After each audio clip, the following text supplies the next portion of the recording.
Baik,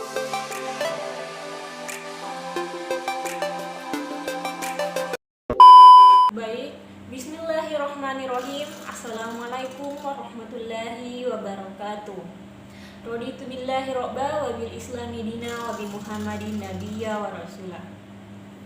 Sebelumnya, perkenalkan nama saya Yusniar, NIM 17010134. Jurusan Pendidikan Agama Islam, Institut Agama Islam Muhammadiyah Sinjai. Jadi pada kesempatan kali ini saya akan menjelaskan terkait mengenai model-model pembelajaran, di mana dalam model-model pembelajaran mencakup yang namanya pendekatan, strategi, metode, taktik, dan teknik pembelajaran.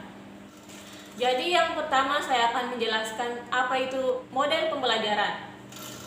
Jadi, model pembelajaran adalah rangkaian seluruh penyajian materi ajar yang meliputi aspek sebelum, sedang, dan sesudah proses pembelajaran berlangsung.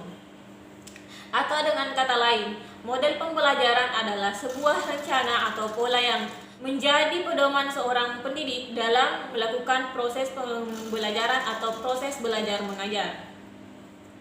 Kemudian selanjutnya, terkait mengenai pendekatan pembelajaran. Pendekatan pembelajaran adalah titik tolak atau sudut pandang kita terhadap proses pembelajaran yang merujuk pada penanganan tentang terjadinya suatu proses yang sifatnya masih sangat umum di dalamnya, yang mewadahi, menginspirasi, menguatkan, dan melatari metode pembelajaran dengan cakupan teori tertentu. Di mana dalam pendekatan pembelajaran ada dua jenis. Yang pertama, teacher center, dan yang kedua adalah student center.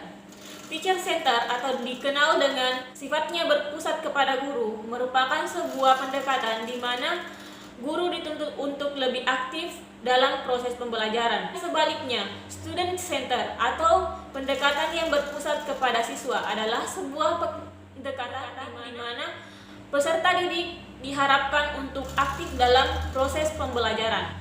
Dalam proses keberlangsungannya, didik harus tetap memegang kendali dalam proses pembelajaran sampai peserta didik mencapai tujuan yang hendak dicapai. Kemudian, macam-macam pendekatan, di mana dalam macam-macam pendekatan ada beberapa macam. Yang pertama itu pendekatan konstektual, yang kedua pendekatan konstruktivisme, yang ketiga pendekatan deduktif, yang keempat pendekatan induktif, dan yang kelima pendekatan konsep, yang keenam pendekatan proses, yang ketujuh pendekatan open-ended scientific, yang kedelapan pendekatan realistik, dan yang kesembilan pendekatan sains, teknologi, dan masyarakat.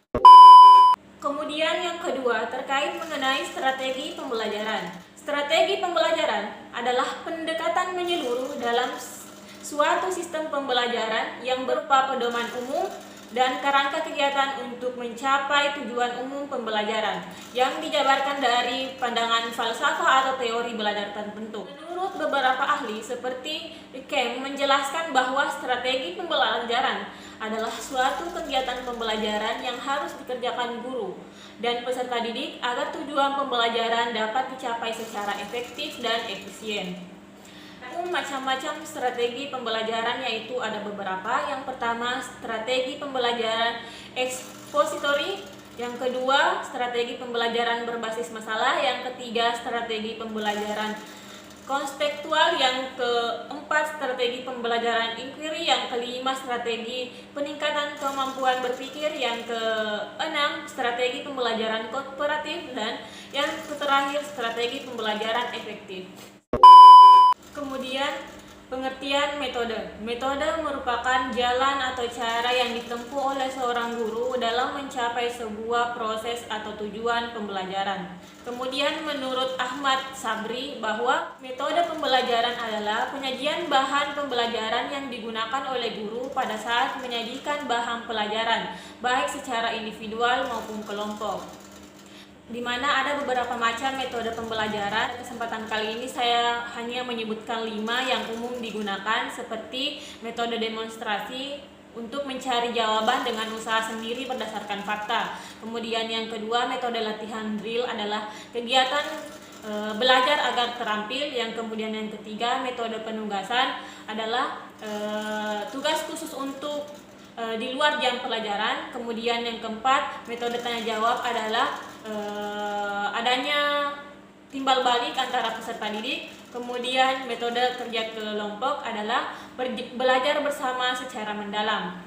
Selanjutnya, teknik pembelajaran.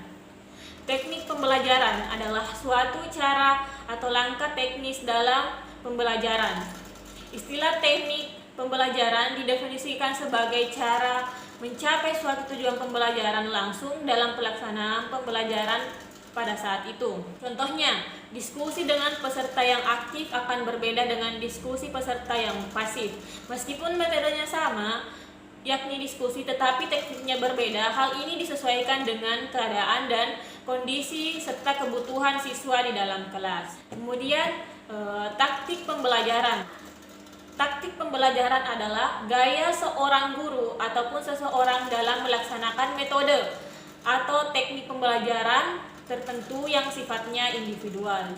Contohnya, bila menggunakan metode ceramah, masing-masing individu mempunyai cara yang berbeda dengan karakteristik yang berbeda, seperti A dan B, di mana A berceramah dengan gaya humor dan berkarakter, kemudian si B cenderung ceramah dengan serius. Dan ya, mungkin itu saja terkait mengenai model-model pembelajaran.